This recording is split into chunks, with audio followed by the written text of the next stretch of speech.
蒸水蛋怎样做才能不起蜂窝，又滑又嫩呢？今天我分享的是传统的老菜三色蒸水蛋。准备鸡蛋、咸蛋、皮蛋。首先把皮蛋和咸蛋下锅煮熟，煮熟后咸蛋和皮蛋去壳，分别1开4切开备用。另外的3个鸡蛋我们打入碗中，加适量盐调味，然后把鸡蛋打散。这时候加入2倍的温开水，再次的打散。像我这样把泡泡隔开，倒入盘中，注意蛋液预留一点。上锅小火蒸8分钟左右，中途开盖透气，防止蒸老。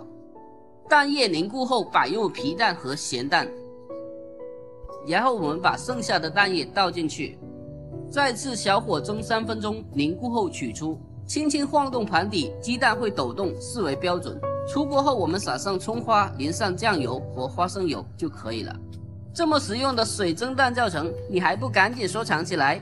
家里有老人小朋友的一定要试做一下，营养又好吃。喜欢的可以双击加关注，我们下期再见咯。